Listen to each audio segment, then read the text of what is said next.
자, 금지처겁니다. 자, 의를 보면 행위자가 행위 시에 구성요건적 사실은 인식했지만 위법성을 인식하지 못한 경우를 말한다. 다른 말로 위법성 착오, 법률 착오라고도 한다. 이 무슨 말이에요? 자, 노트 한번 펴볼게요. 노트 57페이지. 자, 인식과 실제가 일치하지 않는 것을 착오라고 했잖아요. 근데 실제 모습이 위법해요. 근데 집단에는 인식하기를 위법하지 않다고 인식을 하면 이게 지금 배우는 위법성 착오인 거예요. 어떻게 풀어요? 16조로 풀어요. 그 16조는 다음 시간에 배우고요. 반대로 한번 뒤집어 볼게요. 실제로는 위법하지 않아요. 근데 인식 자체를 위법하다라고 인식하면 이 앞의 모습과 뒤의 모습이 상반됐잖아요. 그렇죠? 뒤집어졌잖아요. 그래서 이것을 반전되었다. 그래서 반전된 위법성 착오라고 하는데 다른 말로 그것도 뒤집으면 되잖아요. 반전된 금지 착오. 그렇죠? 다른 말로 또는 반전된 법률 착오. 그렇죠? 다른 말로 환각범이라고 하는 거예요. 환각범은 불가벌이. 불가벌. 이것도 뒤에서 배워요. 지금 중요한 것은 이거죠. 지금 중요한 것은 요 위법성 착오인 것인데 위법성 착오라고 하는 것은 실제 모습이 위법한데 인식 자체를 위법하지 않다라고 인식하는 것. 이것을 위법성 착오다. 이렇게 부른다. 이겁니다. 됐어요? 자, 다시 교재를 와보시면 됐죠? 유형 볼게요. 두 가지가 있어요. 직접적이 있고 다음 페이지 가면 간접적이 있어요. 간접적. 그 직접적 금지착오 관련해서 종류가 세 가지가 나와요. 첫 번째가 효력, 두 번째가 포섭, 세 번째가 법률의 부지인데 이 법률의 부지는 세모를 칠게요. 됐어요? 그리고 다음 페이지 가보시면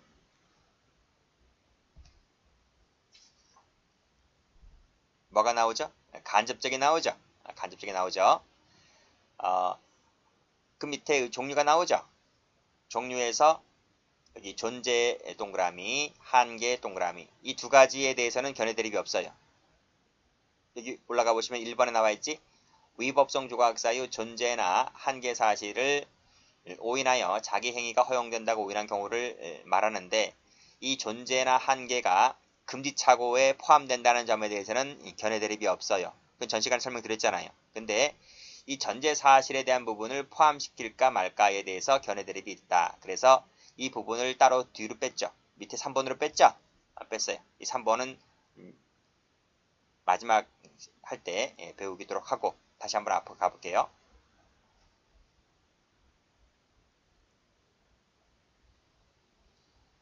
자, 앞으로 가보면 종류 다시 나왔죠? 여기서 노트를 다시 한번 필게요. 노트를 피면 자, 지금 금지착오가 직접적이고 간접적이 있다 했잖아요. 그렇죠? 직접적이 세 가지가 있죠. 법률의 부지, 효력, 포섭. 간접적은 존재, 한계, 전제 사실인데 그럼 총 6개네요. 위에 3개, 밑에 3개. 그쵸? 자, 그런데 요거 직접적에서 효력하고 포섭, 간접적에서 존재하고 한계. 두 개죠. 요 두 개는 금지착오가 된다는 점에 대해서 어떤 견해든 견해 대립이 없어요. 요 두 개는. 근데 차이가 있는 것은 맨 위에 나와 있는 법률의 부지에 대해서 견해 대립이 있고요. 간접적에서 전제 사실에 대한 부분에서 견해 대립이 있어요. 그래서 맨 위, 맨 밑을 뺀 거예요. 자, 여기서 다시 한번 이 법률 부지가 금지착오가 될까? 제가 전 시간에 위법성 인식 관련해서 설명드린 바가 있었죠. 그렇죠? 우리 판례는 위법성 인식 자체를 사회 정의와 조리에 어긋나는 것이면 된다는 입장에서 봤을 때 이 법률의 부지는 따라서 금지착오가 아닌 거예요. 아닌 것이다. 그런데 학설은 이것도 금지착오가 된다고 보고 학설은 그래서 금지착오로 보고 있기 때문에 16조로 풀라 그래요. 자, 위에서 나와 있지? 여기서 금지착오를 뭘로 풀었다? 16조로 푼다고 했잖아요. 따라서 학설은 법률 부지도 금지착오가 되기 때문에 16조로 해결을 하자 이런 얘기인데 학설은 별로 시험 안 나와요. 판례가 나온다니까요. 판례는 이것이 금지착오가 아니기 때문에 따라서 16조가 적용될 필요는 없고 100% 처벌이다. 100% 처벌. 이것을 잘 봐두셔야 돼요. 학설은 금지착오로 보지 않는, 판례는 금지착오로 보지 않기 때문에 100% 처벌이다. 아시겠죠?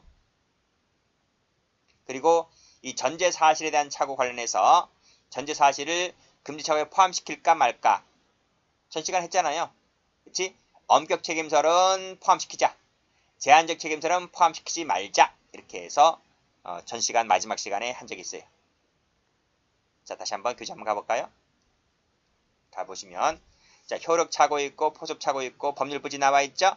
여러분들에서 판례 2번 체크하시고 법률 부지라는 것은 뭐예요? 법조문 그 자체의 존재를 몰랐다 이런 말이에요.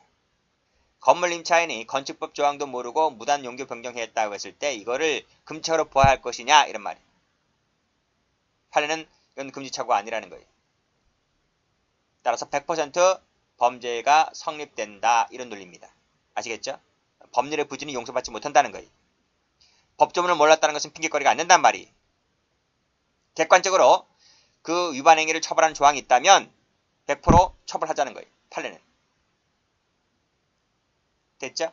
자, 판례 가기 전에 자, 밑에 판례 한번 볼까요? 밑에 판례 보시면 형법 제16조 나와 있죠. 16조가 뭔데요? 이게 금지착오라면 금지착오는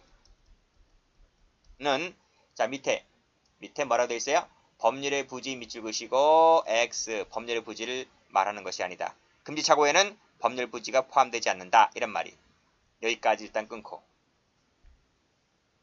됐죠? 자, 밑에 거는 다음에 할 거예요. 자, 올라가시고요. 효력의 착오. 효력의 착오는 뭔가요? 이 사례들도 알고 계셔야 돼요. 문제집 보면 이런 것들이 나와 있어요. 자주는 아닌데 중요한 건 아닌데 하나씩 질문 나오니까 개념만 약간 익히시면 돼요. 효력은 그 조항이 무효다. 무효라고 오인한 경우를 말한다. 그쵸? 그래서 병역법 이게 나왔네요. 병역법 조항이 헌법 위반의 무효이기 때문에 나는 병역을 거부하겠다. 그쵸? 효력을 규정 자체에 대해서 잘못 판단해서 그 규정이 무효라고 오인한 경우 그 사례 받으시고요. 포섭이라고 하는 것은 범위를 말하는데요. 범위를 너무 좁게 해석해서 나오는 부분입니다. 그래서 존속 사례죄의 존속에는 양부가 포함되는데 양부가 포함되지 않는다라고 이렇게 생각한 거. 이것이 바로 포섭의 착오가 그 사례가 되는 거예요. 자, 됐고. 자, 중요한 것은 판례죠. 자, 밑에 판례 보시게 되면요. 우리 판례가 법률의 부지라고 보았다는 판례 보겠습니다. 이것은 뭐예요? 100% 처벌하는 사건이에요. 자, 빨간색으로 되는 것은 법률의 부지라고 본 것은 빨간색 동그라미 칠게요. 나 그거 건축법의 허가 대상인 줄 몰랐어. 몰랐다 동그라미. 밑에도 그거 몰랐는데 몰랐다 동그라미. 자, 잔존목을 발췌하는 것이 위법인줄 몰랐는데 동그라미. 몰랐다 동그라미 몰랐다 동그라미 몰랐다 동그라미. 그쵸? 이 6번도 잘 나와요. 동해시청 앞 잔디광장은 동해시청이라고 하는 것은 저 강원도 동해를 말합니다. 영동지방에 있는 거.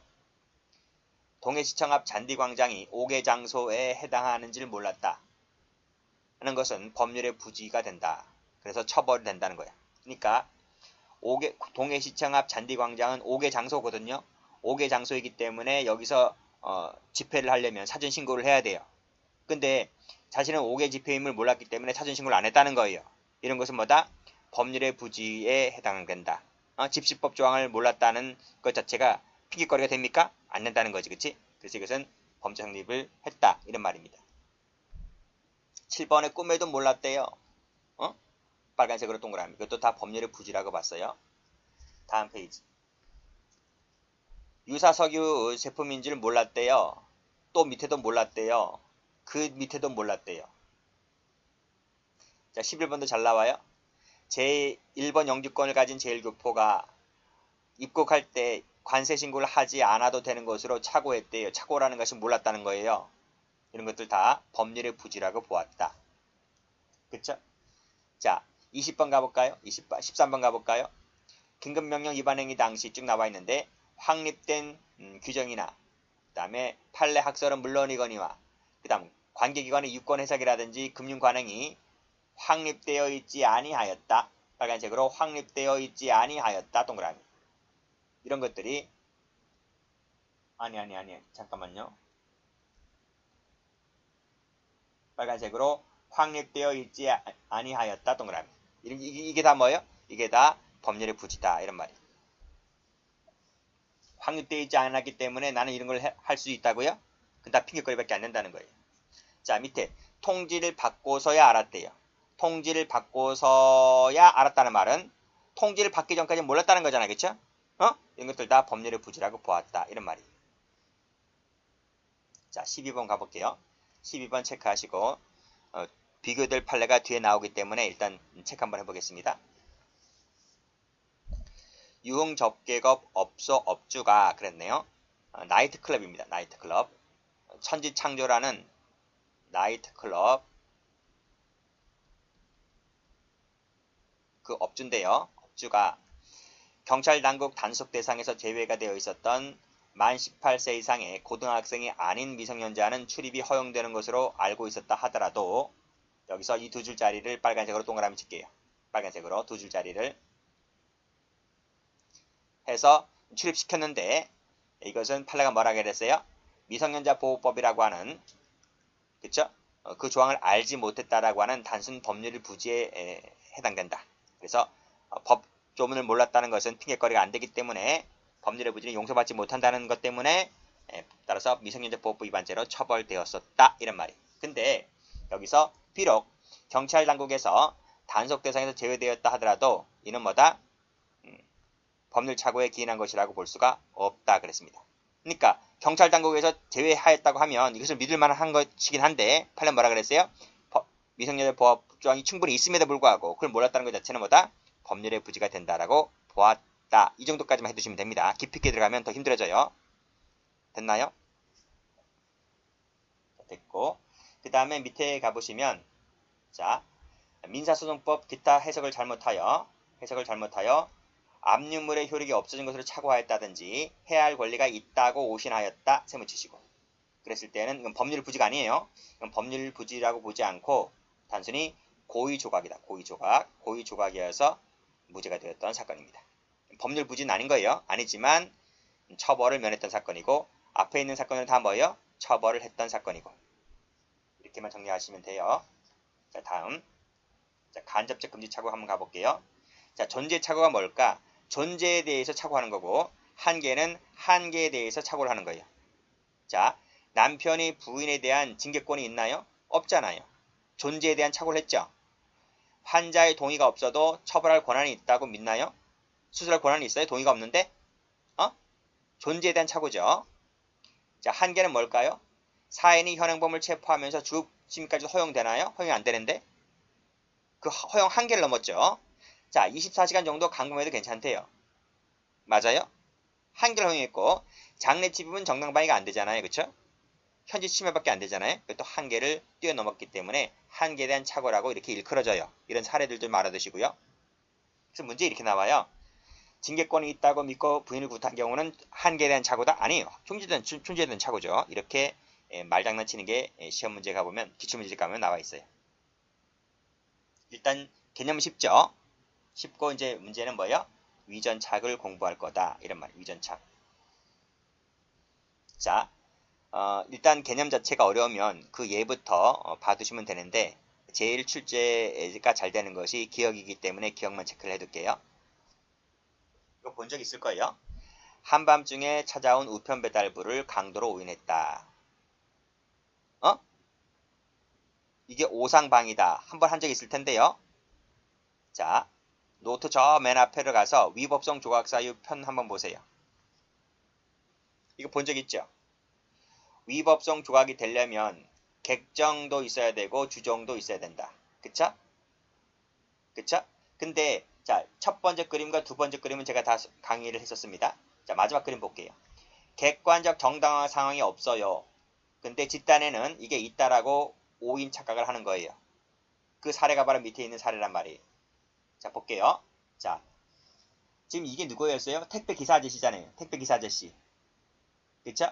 밤늦게 일감이 밀려서 밤늦게 도착했고 아파트 문을 띵동띵동 눌러요. 초인종을 눌러요. 초인종 누르는 것이 현재 부당한 침해인가요? 현재 부당한 침해가 아니잖아요.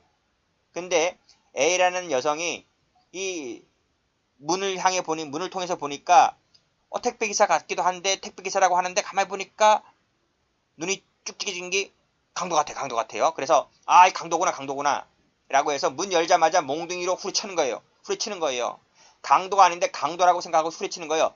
정당방위 의사밖에 없어요. 객관적으로는 강도가 아닌데 방위를 오상했다. 객관적 정당화 상황이 없는 경우를 뭐라 불러요? 오상방위라 부르고 그게 바로 위법성 조각사유 전제 사실에 대한 착오를 한 예로서 오상방위를 든 거예요. 다시 한번 교재해 볼까요?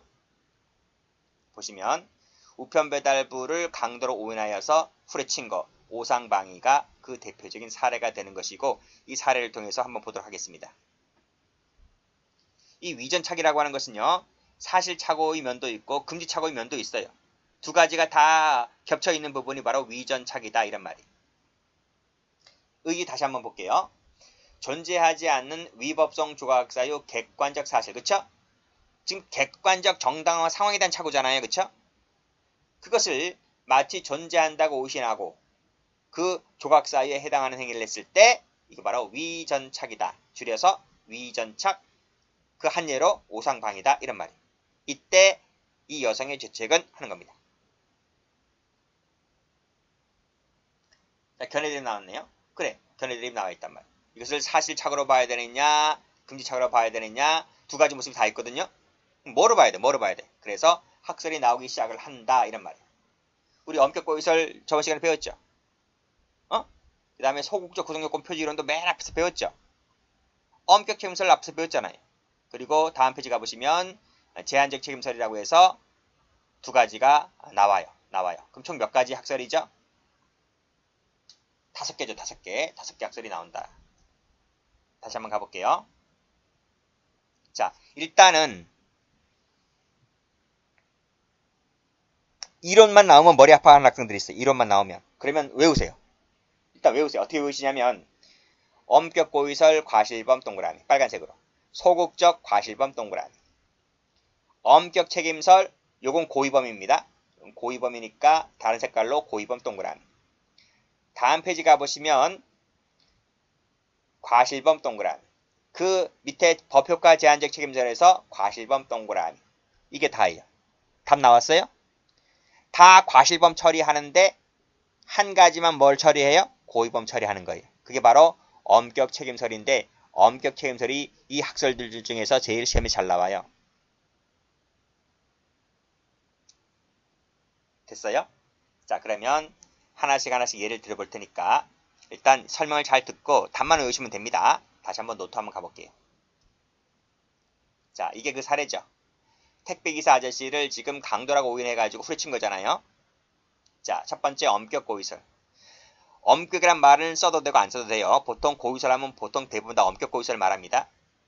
제가 전 시간에 뭐라고 했습니까? 전 시간에 고의 속에는 위법성 인식이 포함된다는 것이 고의설이라 했잖아요. 그쵸?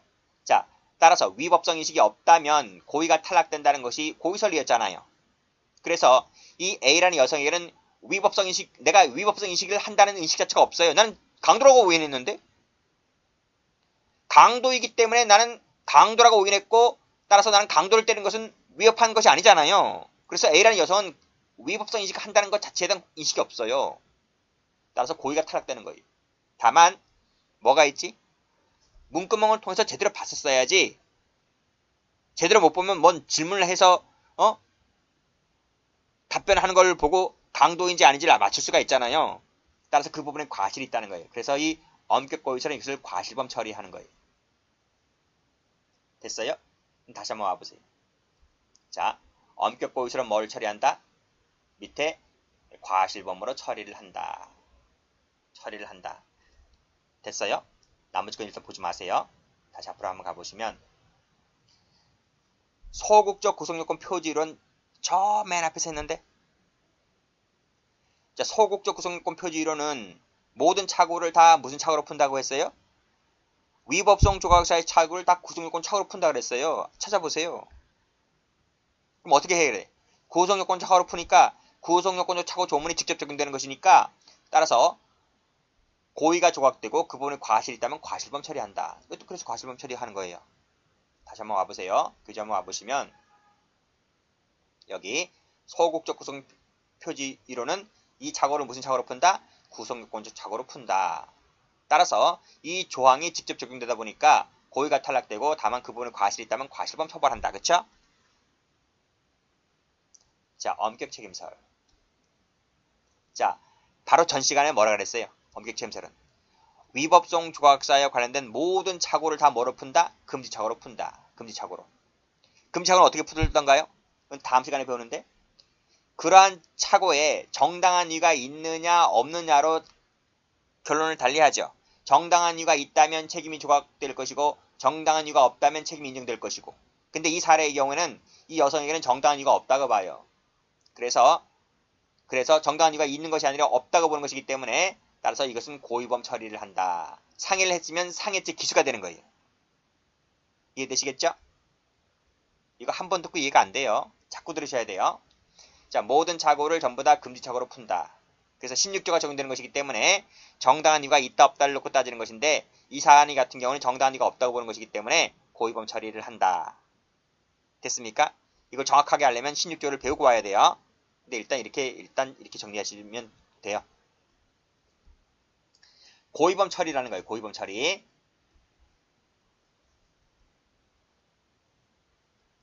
밑에 각주 뭐라 그랬어요? 이 견해는 과실범 자체를 처음부터 애당초 부정한다.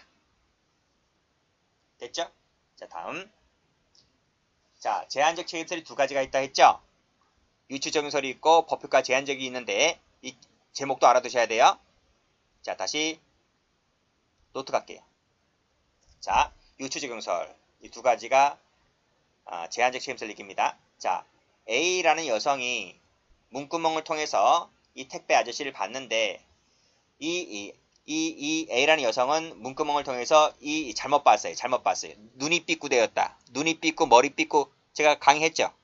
자, 문구멍을 통해서 봤는데 이 A라는 여성을 택배 기사를 본 것이 아니라 강도라고 봤어요.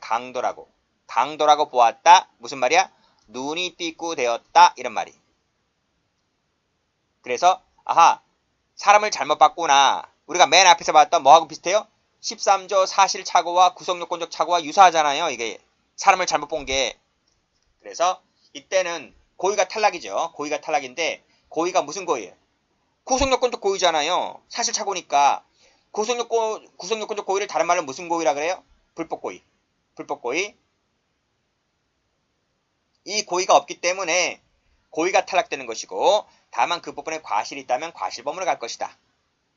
그쵸? 다시 교재 와보세요. 여기 뭐라 되어 있어요? 불법고의가 조각된다. 이 불법고의란 말을 알아두셔야 돼요. 아니 여기서도 구성요건적 고의라 쓰지 왜 어렵게 또 불법고의를 쓰고 있어요. 같은 말인데 그치? 같은 말이에요. 근데 여기서는 이 말이 더 잘 나오기 때문에 이 말을 쓴 거예요. 됐죠? 자, 다음. 자, 법효과 제한책 책임설은 뭐예요? 이게 오늘날 다수를 했잖아. 이중적 지위를 인정하는 거. 고의, 구성요건에도 고의과실이 있고 책임에도 고의과실이 있고 제가 뭐라 했어요? 구성요건에 있는 고의를 구성요건적 고의, 불법고의 책임에 있는 고의를 책임고의, 심정반가치 고의 했잖아요. 앞에서 다 했잖아요. 그래서 이것은 고의의 이중적 지위를 인정하는 견해다. 여기도 있고 저기도 있으니까. 자, 그럼 이거 무슨 견해인가요? A가 문구멍을 통해서 B를 봤는데 택배기사를 봤다는 거예요. 보기는 봤다는 거예요. 보기는 제대로 봤다는 거예요. 다만 판단 자체를 미스했다. 이건 머리가 삐꾸. 위에 것은 눈이 삐꾸. 밑에 것은 보긴 봤는데 눈은 제대로 박혔는데 머리 판단 자체를 잘못했다. 머리 삐꾸. 맞죠? 이런 말이. 그래서 보기는 제대로 봤다. 불법 고의는 인정된다. 구성요건적 고의 인정된대요. 이건 인정된대요. 근데 판단 자체가 미스다 보니까 판단 어디서 합니까? 판단 책임가서 하잖아요. 책임 고의가 탈락된다 이런 말이.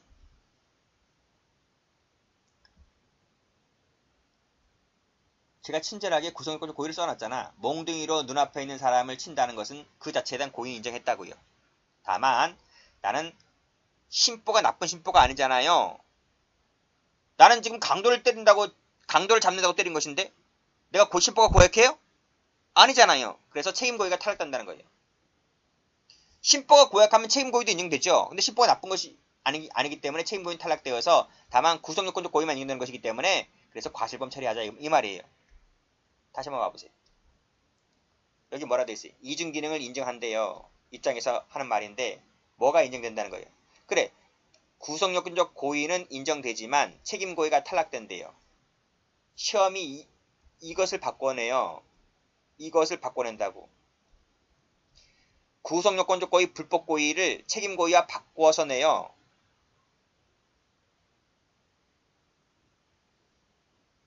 왜냐하면 학생들이 자꾸 이해를 하지 않고 외워서 하려고 하는 학생들 때문에 이걸 바꾸어서 내면 틀려요. 어쨌든 과실범이라는 거예요. 그래서 결론부터 말씀드리면 여기 나와 있잖아요. 전부 다 뭐래요? 전부 다 과실범, 과실범, 과실범, 과실범인데 엄격 책임설만 고의범이다. 그쵸? 그래서 밑에 5번을 가보면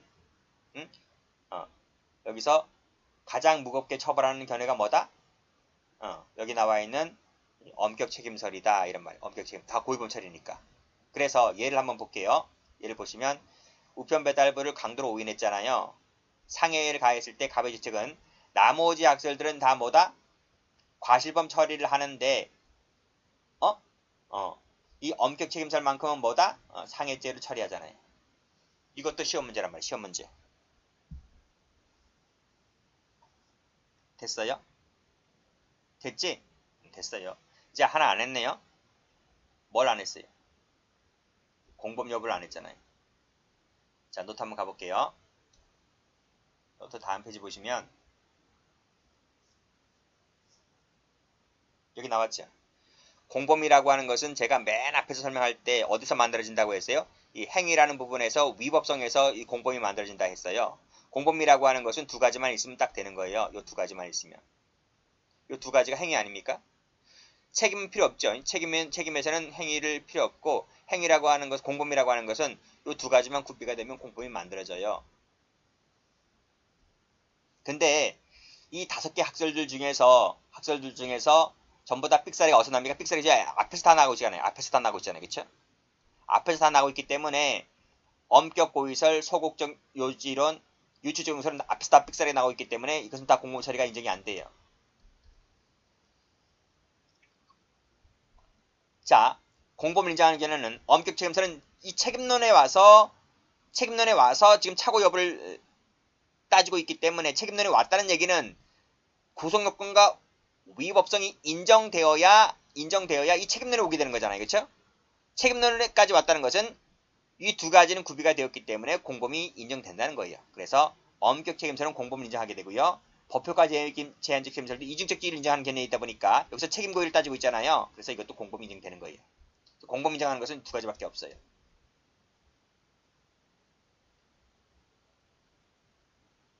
자, 교재 한번 와보시면 공범 여부 나와 있죠? 여기가 동그라미고 여기가 동그라미잖아. 그래서 앞으로 한번 가보시면요. 1번 견해에서 뭐라고 돼 있어요? 공범 밑줄 그시고 X. 공범이 인정되지 않는다. 그쵸? 소극적도 공범이 인정되지 않는다. 그 다음에 3번은 그런 말 없고 유추적 용설도 뭐라고 돼 있어요? 공범이 인정되지 않는다. 그쵸? 나머지 법효과 제한책도 그런 말이 없죠? 그렇기 때문에 공범이 인정된다는 견해는 이 견해하고 이 견해밖에 없는 거예요. 두 가지밖에. 됐죠? 자, 그리고 이제 판례 볼게요. 위전착 판례는 이게 답니다. 베이칠랑, 여우고개, 밑에 거 세 가지가 답니다. 먼저 베이칠랑 볼게요. 이 사람 이름이에요. 베이칠랑. 아주 옛날 판례죠. 유명한 판례입니다. 상병갑은 22시부터 24시까지 초소 근무를 명받았다. 그러면 그 다음 보초가 언제 와야 돼요? 그 다음 보초가 10분 전에 와야 되잖아요. 즉 24시가 끝나게 되면 이때까지니까 적어도 5분 전에 와야 되잖아요. 그러니까 밤 11시 55분까지 늦어도 정말 늦는다면 딱 24시까지 와야 되잖아요. 근무 서봤잖아요. 근데 이놈의 새끼가 언제 와요? 1시간 30분 있다 와요. 왜 1시간 30분 있다 왔을까? 술 먹고 온 거야. 술 먹고. 어디 가서 술 먹고 온 거야. 그러니까 당연히 이 상병갑이 화가 나겠어요? 안 나겠어요? 화가 나죠. 보니까 계급도 똑같아. 고참이면 내가 찌그러져 있을 텐데 계급이 똑같아 지금. 동기야 동기. 그래서 언쟁을 했어요. 언쟁을 했어. 언쟁을 하니까 뭐 미안하단 말도 안 하고 화가 나가지고 막 때렸어요. 때리니까 이놈이 얻어맞았죠. 그래서 하는 말이 칼빈 소총을 갑등에 겨누었다. 당시는 총이 칼빈 소총이잖아요. 그렇죠? 겨누면서 뭐라 그래요? 내가 월남까지 갔다 왔는데 파리를 니 하나 죽이는 것은 파리를 죽인 것이나 같다. 니 하나 못 죽일 줄 아느냐고 하면서 실탄을 장전하는 듯 발사하는 등 위협을 가하게 돼요. 위협을 가하게 돼요. 이게 뭐죠? 이게 뭐요? 현재의 부당한 침해가 있는 거죠. 맞잖아요. 자신에 대해서 총을 겨누고 있잖아요. 객관적으로 현재 부당한 침해가 있는 거죠. 자, 갑은 당황하여 먼저 을을 사살치 아니하면 위험하겠다라고 느끼고 그래서 돌아서면서 빵 쏴서 죽였어요. 이때 갑의 주책이 뭘까요? 하는 거예요. 뭘 것 같아요? 어? 노트 펴볼까요? 여기 나와 있잖아요. 자, 을이 누구예요? 우리 술 먹고 온 사람이야, 그치? 갑을 향하여 총을 겨누고 있단 말이. 제가 뭐라 그랬어요? 총을 겨누고 있다는 것이 현대 부당한 침해잖아요. 그쵸? 자, 갑은 정당방위를 하겠다는 의사를 가지고 총을 빵 쏘잖아요. 죽었어요. 그럼 정당방위예요? 현재 부당한 침해가 있고 정당방위 의사가 있으니까 정당방위가 되냐고요? 야는 죽었어요. 야는 죽고 없어요. 죽은 자는 말이 없다. 죽은 자는 말이 없네요. 그래서 죽은 자의 의중을 떠봐야 돼요. 의중을 떠봐야 돼요. 이게 과연 총을 겨누고 있는 것이 진실로 현재의 부당한 침해입니까? 물음표. 제가 여기서 뭐라 그랬어? 이게 현재의 부당한 침해라고 했잖아요. 근데 내가 죽었잖아요. 집단에는 이 사람이 총을 쏜 사람이 이게 현재 부당한 침해구나. 난 살아야지. 빵 쐈잖아요. 자기는 정당방위 한다고 쐈어요. 근데 이게 과연 이것이 진실로 현재 부당한 침해이냐고요. 야가 겁만 주려고 했는지 진실로 쏴 죽이려고 했는지 그렇잖아요. 정말로 쏴 죽이려고 했었겠는가? 다시 노트. 자, 두 가지 죽은 자의 생각을 두 가지로 한번 나눠볼게요. 진실로 발사할 생각이 있었다. 아니다. 없었다. 난 겁만 줄라 했다. 나눠볼게요. 만약에 진실로 발사할 생각이 있었다고 하면 이것은 진짜로 뭐예요? 현재 부당한 침해인 거죠. 그쵸? 갑은 정당방위 의사가 있었던 것이고 그랬다면 뭐죠? 당연히 정당방위가 되는 거예요. 정당방위가 되어서 위법성이 탈락되어서 무죄가 되는 겁니다. 두 번째, 그럼 진실로 발사할 생각이 없었다고 하면 뭐죠? 그럼 현재 부당한 침해가 아니네요. 그럼 그건 뭔데? 방금 배웠잖아. 오상방위. 위전착이 되는 거죠. 근데 판례는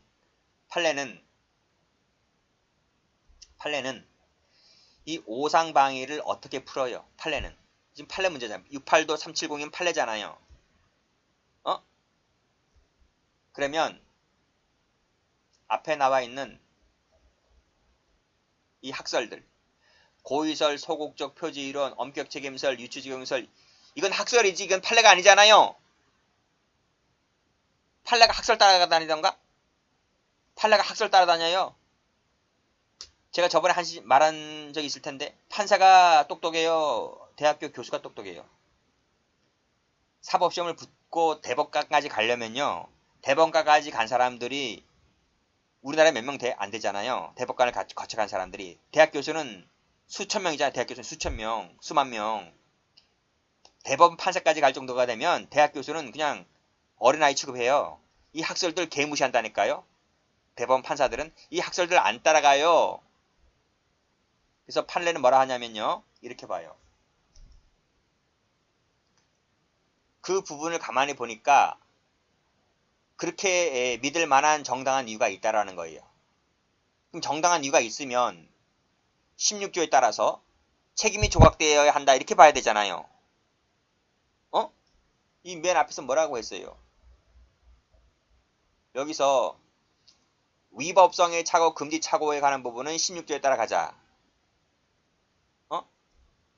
그리고 또 어떤 이 금지 여기 엄격 책임설 같은 경우는 이 모든 착오가 다 금지 착오가 되는 것이기 때문에 그러면 정당한 이유가 있으면 책임 조각을 하지 않았나요? 책임 조각? 그치? 근데 이런 견해를 안 따라간다니까요, 판례는요. 책임론에서 배우니까 책임 조각 될 것 같은데 판례는 뭐라고 하냐면 위법성 조각이래요. 책임 조각이 아니고요. 웃기지?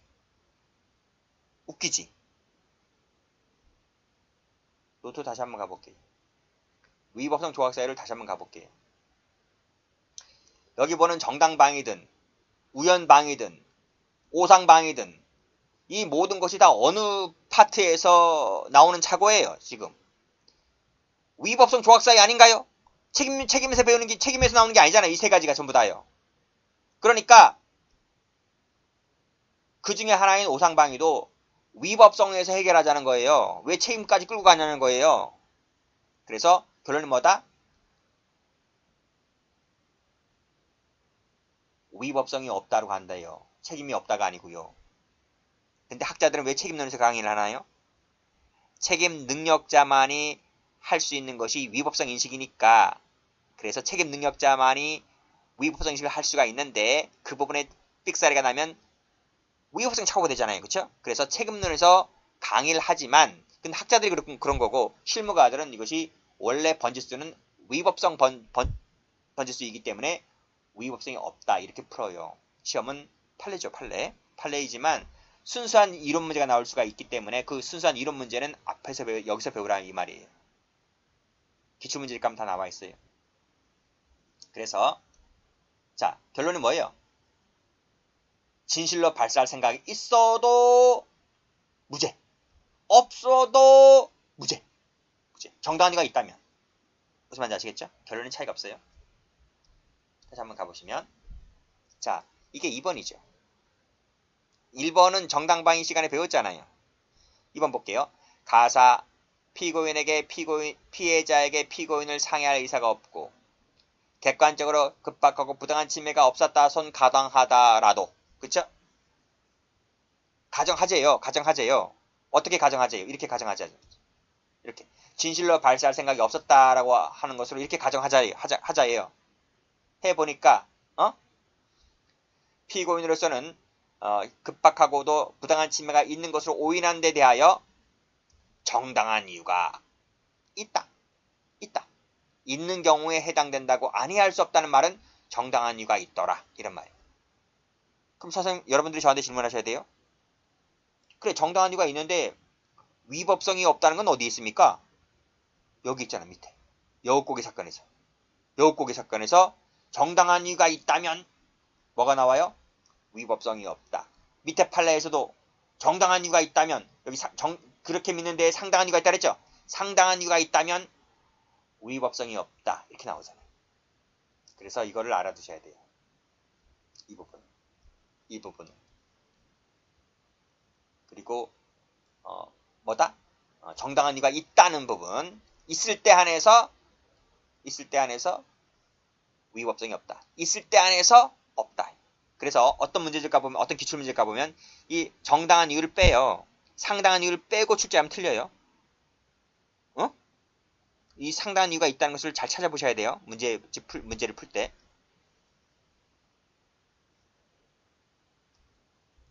여우고기 갑니다. 중대장 당번병 갑은 근무시간 후에도 밤늦게까지 영외에 있는 중대장 관사에 머물면서 집안일을 도와주고 있었고 자녀들을 보살펴주고 있었고 심부름까지 해주고 있었다. 보통 그렇게 많이 하지. 중대장과 함께 외출 나간 그 첩을로부터 24시경 비가 오고 밤도 늦어 혼자서는 도저히 여우고개를 넘어 귀가할 수 없으니 관사로부터 1.5km 떨어진 여우고개까지 와서 우산을 들고 마중을 나오라는 연락을 받고 이게 탈영이에요. 탈영. 보세요. 이게 군부대잖아요. 군부대 안에 이 관사가 있잖아요. 여기가 뭐죠? 위병소잖아요. 위병소. 보초 쓰는데 그쵸? 그리고 1.2km 떨어진 여기에 이렇게 여우고기가 있어요. 이 사병이 당번병이 이렇게 나갔다 왔다는 얘기잖아요. 그치? 나갈 때 그냥 나갈 수 있어요? 이 군부대 바깥에 지멋대로 나갔다 올 수 있어요? 근데 이 사람이 아 이건 당번병으로서 당연히 해야 할 문제이구나 이렇게 생각했다는 거예요. 그러니까 객관적으로는 탈영이잖아 나갔다 왔기 때문에. 근데 주관적으로는 뭐다? 당연히 해야 할 일로 생각하고 즉 정당방위 의사가 있다는 거예요. 그쵸? 자 볼까요? 요고기 사건. 당번병으로서 그 임무 범위 내에 속하는 것으로 오인하고 한 행위는 그 오인에 정당한 이유가 있기 때문에 위법성이 없다. 이것도 위전착살입니다. 그렇죠? 객관적으로는 위법한데 주관적으로는 위법하지 않다라고 생각했기 때문에 한 일에 대해서는 뭐다? 정당한 이유가 있으므로 위법성이 없다. 이렇게 봤습니다. 자 밑에 팔. 내용 중에 일부 허위 사실이 포함된 신문기사를 작성했다 했을 때 강론책 명예훼손죄 나옵니다. 기사 작성의 목적이 공공의 이익을 위한 것이고 그 작성자가 그것을 진실하다고 믿었고 이건 뭐죠? 근데 일부 허위 사실이 포함된 거잖아요. 객관적으로는 허위 사실인 거예요. 진실하지 않아요. 근데 주관적으로는 진실하다고 믿었어요. 그랬을 때 그와 같이 믿은 데에 상당한 이유가 있다면 즉 정당한 사유가 있다면 설령 객관적으로 진실한 것이 아니라 할지라도 위법성이 조각된다. 노트. 자, 위법성 조각 사유는 이거는 객정, 주정 다 있어야 됩니다. 그렇죠? 다 있어야 되는데 지금 이 사안 같은 경우에는 이 여성이 지금 진실성에 대한 객관적으로 진실하지 않잖아요. 객관적으로 진실하지 않지만 주관적으로만 진실하다고 생각하고 있는 거잖아요. 그렇죠? 진실하지 않기 때문에 객정이 탈락되는 거예요. 구조가 이거랑 똑같잖아요. 위에 거랑. 이 위에 이 위전책 사례랑 똑같은 거잖아요. 이건 없지만 밑에 것만 존재하는 거. 학자들은 그래서 이 부분은 강론책 값 나와 있습니다. 310조 할 때. 학자들은 뭐라 그래요? 다수설은 야, 이 구조가 위법성 조각서의 전제 사실과 똑같다, 야. 라고 해서 그 학자들은 그 학설 5개를 풀어요. 5개로요. 근데 그 중에서 다수설이 뭐였어요? 법효과 제한적 책임설이라고 했잖아요. 근데 과실범 법효과 제한적 책임설이든 다른 학설도 모두 다 과실범 처리하잖아요. 그쵸? 근데